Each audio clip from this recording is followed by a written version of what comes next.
This is my musical introduction to studying the book of James.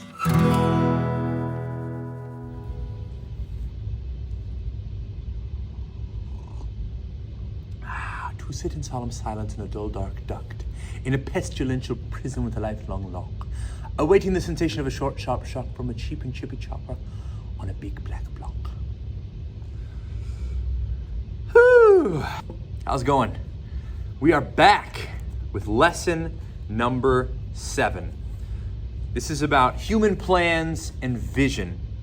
Take a look at James chapter 4, verses, I'll find it, 13 through 17.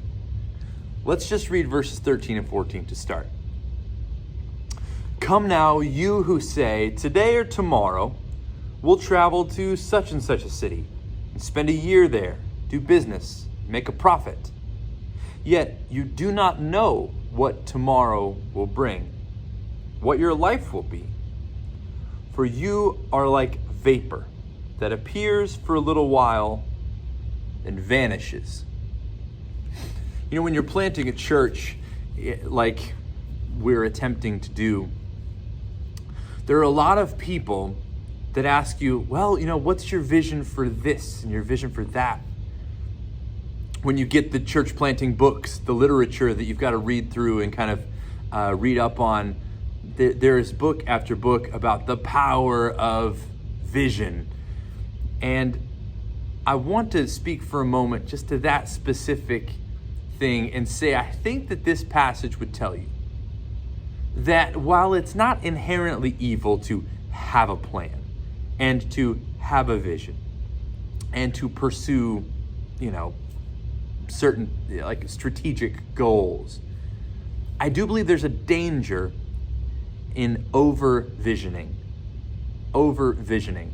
You know those people who they sit down their junior year of high school and they write down and plot out, I'm gonna go to this college and get this degree, and I'm gonna go work in this field, I'm gonna have this many kids, I'm gonna live in this kind of house in this city, and I'm going to make this amount of money, and then when I retire, I'm going to do this and this and this and this. I wasn't one of those. I had zero plans like that, but most of those guys ended up changing their major 4 times and dropping out, and maybe not all of them, but you know, life never pans out the way you plan it in those strategic sessions.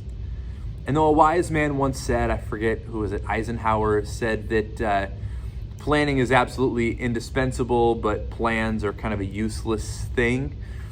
I think there's wisdom and value in pushing after those things. But if we are proud enough, arrogant enough to think for more than 10 seconds that we can just sit down and strategically plan out our life, we have completely ignored that there is a God in the universe and that God is not us.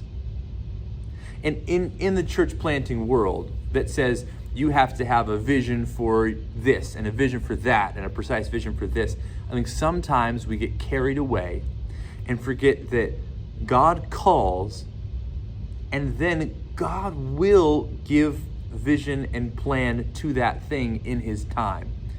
And sometimes we say, oh, God called me to this thing. And so we end up manufacturing our own plans and our own visions for even the things that God calls us to. And I want to encourage you today to surrender those things. Whether you're planting a church, which statistically is highly unlikely, I don't know who all watches these videos, but if you are planting a church like we are, I think this is your excuse to step back, take a deep breath, and realize that God is the one with the plans and God is the one with the ability and we don't have to be him. Maybe for you, it's your family's life and your family's situation right now. You're trying to decide, should we move? Should we make this decision? How should we approach this big parenting decision? Let me just remind you for a second.